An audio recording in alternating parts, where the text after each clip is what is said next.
Theory के according. तो flying a bird like object making sound like का कू कू साउंड, जो बर्ड्स उड़ते हैं जब वो ऑब्जेक्ट गिरती हैं वो साउंड ये बनाती है का कू कू। Buzzing sound of honey bee, hissing sound of snake, splash sound of water.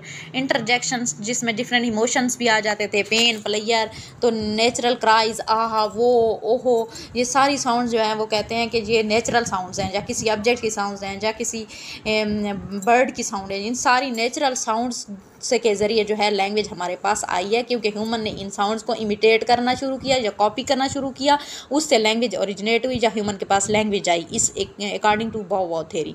तो ऑब्जेक्शन इस थ्योरी पे हुए थे। फर्स्ट जो ऑब्जेक्शन क्या था कि what do you think about soundless things. तो अगर आप कहते हैं कि लैंग्वेज जो डेवलप नेचुरल साउंड्स के ज़रिए से हुई है या ऑब्जेक्ट के साउंड से हुई है, तो कुछ ऑब्जेक्ट या कुछ थिंग्स ऐसी भी होती हैं जो साउंडलेस होते हैं, जिनके कुछ आवाज़ें नहीं होती, तो आपका उनके बारे में क्या ख्याल है? क्योंकि ऑब्जेक्ट अगर आवाज़ें जो है हमारे पास हमने इमिटेट की ऑब्जेक्ट की, तो कुछ जो साउंडलेस ऑब्जेक्ट्स हैं तो उनकी आवाज़ तो हमने इमिटेट ही नहीं की, तो उनकी आवाज़ें होती ही नहीं है, तो कैसे हम कह सकते हैं कि हमारे पास जो है लैंग्वेज जो है वो आवाज़ से ऑब्जेक्ट की आवाज़ से आई है। और सेकंड ऑब्जेक्शन इस थ्योरी पे था कि एब्स्ट्रैक्ट कॉन्सेप्ट्स के, अगर आपका ये कुछ कॉन्सेप्ट्स ऐसे होते हैं, कुछ आइडियाज़ होते हैं जो माइंड में होते हैं, जो कि इस तरह से नहीं होते कि जो फिज़िकली एग्जिस्ट करें, तो हमारे माइंड में होते हैं, कुछ एब्स्ट्रैक्ट होते हैं कॉन्सेप्ट्स या आइडियाज़ होते हैं, कुछ ख्यालात होते हैं, तो वहाँ से तो उनको जब हम लैंग्वेज में डिस्क्राइब करते हैं तो वहाँ कैसे आप लोग कह सकते हैं कि वो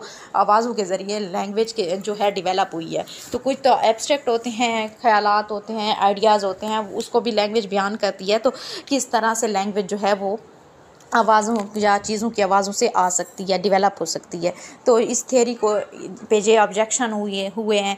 इसके अलावा हमारे पास third theory is pooh pooh theory है। It suggest that language evolve और अराउज्ड फ्रॉम इंस्टिंक्टिव साउंड्स और of emotions like pain, anger और क्राइज और जॉय, ये सारी चीज़ें। इस थ्योरी के अकॉर्डिंग क्या कहा जाता है कि जो ह्यूमन इंस्टिंक्ट है, बाय बर्न जो ह्यूमन के अंदर जो साउंड्स हैं या इमोशनल साउंड्स पाई जाती हैं, बाय बर्न कुछ साउंड्स होती हैं ह्यूमन के अंदर इमोशंस की फॉर्म में, जैसे कि क्राई किस तरह करना है, रोना किस तरह है, खुशी में किस तरह रिएक्ट करना है, गुस्सा किस तरह होता है, ये बाय बर्न होते हैं, बाय बर्थ होते हैं।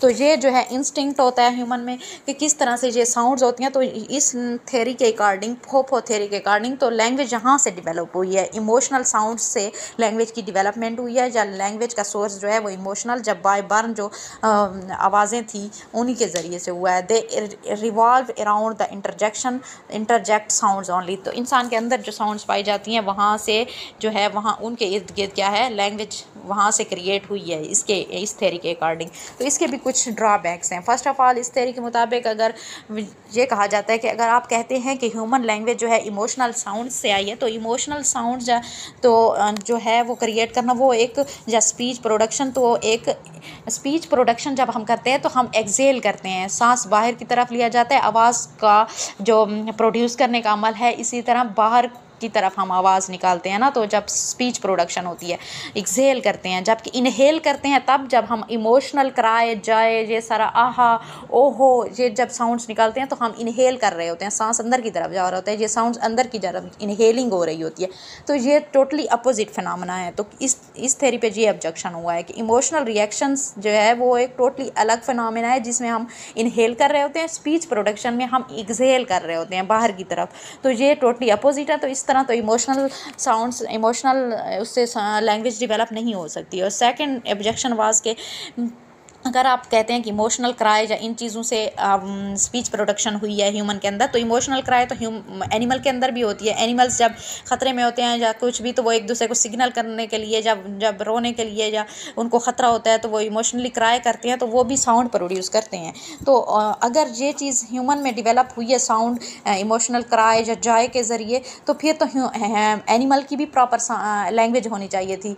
बट एनिमल के अंदर इमोशनल क्राइंग और इमोशनल साउंड्स हैं, बट उनके अंदर प्रॉपर लैंग्वेज नहीं है। तो ह्यूमन के अंदर किस तरह से प्रॉपर लैंग्वेज जो है वो इस इमोशनल साउंड्स के ज़रिए आ सकती है। तो इस पे जो ऑब्जेक्शन हुआ है इस थ्योरी पे।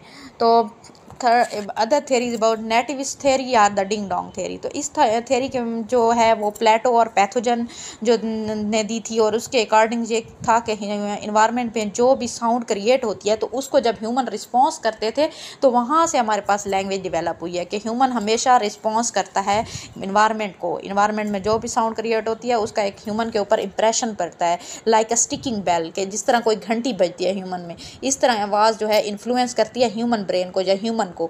और जैसे ही इन्फ्लुएंस करती है आवाज़, जैसे स्टिकिंग बेल की तरह हमें फील होती है कि हमें कोई आवाज़ सुनाई देती है, हम रिएक्ट करते हैं, उसको रिस्पॉन्ड करते हैं, तो वहाँ से हमारे पास जो है ह्यूमन की साउंड प्रोड्यूस होती है। तो ये हमारे पास नेटिविस्ट या डिंग डोंग थ्योरी कहती है। According to this theory favoured by Plato and pathogen maintain that speech arose in response to the essential qualities of object in an environment. The origin of sound people made were in a harmony with the world around them. Every sensory impression was like a sticking bell which influenced human to produce sounds। तो ये कहा जाता है कि किस तरह से sticking bell की तरह जो है वो साउंड जो है ह्यूमन को इन्फ्लुएंस करती है, कि किस तरह कोई बेल बज रही हो, जिस तरह कोई घंटी बज रही हो, इस तरह कोई साउंड हमारे कान पे पड़ती है, हमें इस तरह फील होती है जैसे कोई अचानक साउंड पड़ती है और हम उस पर रिएक्ट करते हैं, या साउंड हम उसके रिएक्शन में प्रोड्यूस करते हैं, तो वहाँ से ह्यूमन लैंग्वेज डेवलप हुआ है।